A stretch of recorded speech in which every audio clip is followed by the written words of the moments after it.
എല്ലാവർക്കും നമസ്കാരം. നമുക്കൊരു നാരങ്ങാ വെള്ളത്തിൻ്റെ റെസിപ്പിയാണ്. സൂപ്പർ ടേസ്റ്റ് ആട്ടോ. നമ്മൾ സാധാരണ വെറുതെ നാരങ്ങ പിഴിഞ്ഞ് അതിൽ പഞ്ചസാര ഇട്ട് അല്ലെങ്കിൽ ഉപ്പിട്ടോ കുടിക്കുന്ന പോലെയല്ല. ഇതൊരു വെറൈറ്റി ടേസ്റ്റാണ്. ഇതിന് വേണ്ട ഇൻഗ്രീഡിയൻസ് എന്തൊക്കെയാണെന്ന് വെച്ചാൽ, ഇത് ചെറുനാരങ്ങയുടെ നീര് പിഴിഞ്ഞെടുത്തേക്കുന്നത് നമുക്ക് ആവശ്യമുള്ളതാട്ടോ. നമുക്ക് എത്ര വെള്ളം ഉണ്ടാക്കണോ അത്രയാണ്. പിന്നെ വേണ്ടത് ഇഞ്ചി, ഒരു പച്ചമുളക്, കുറച്ച് കാഷ്യൂ നട്ട്, പിന്നെ കുറച്ച് തേങ്ങ. ഇത് നല്ല ഫ്രഷ് ആയിട്ടുള്ള തേങ്ങയാണ്, ഫ്രിഡ്ജിൽ വെച്ചതൊന്നുമല്ല, നല്ല ഫ്രഷ് ആയിട്ടുള്ള തേങ്ങ. പിന്നെ പഞ്ചസാര വേണം ആവശ്യത്തിന്. ഇതെല്ലാം കൂടി ചേർത്ത് നമുക്ക് മിക്സിയിലിട്ട് നന്നായിട്ടൊന്ന് അരച്ചെടുക്കാം. അപ്പോൾ കുറച്ച് വെള്ളം ചേർത്തിട്ട് നന്നായിട്ട് അരച്ചെടുക്കുക വേണ്ടോ.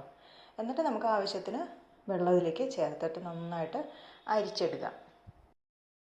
പിന്നെ ഇതിൽ നമ്മൾ ഐസ് ഇടുമോ അല്ലെങ്കിൽ ഇത് നമ്മൾ തണുപ്പിച്ചിട്ട് ഉപയോഗിക്കില്ല. ഇതിൽ തേങ്ങാപ്പാലുള്ളതല്ലേ, അപ്പോൾ അതുകൊണ്ട് തണുപ്പിച്ചിട്ട് ഉപയോഗിച്ചാൽ അതിന് ഇത് കൊള്ളില്ല. അപ്പോൾ ഇത്രയേ ഉള്ളൂ. നിങ്ങളെല്ലാവരും ഇതൊന്ന് ഉണ്ടാക്കി നോക്കണം കേട്ടോ. നല്ല ടേസ്റ്റിയാണ്, അതുപോലെ ഹെൽത്തിയാണിത്.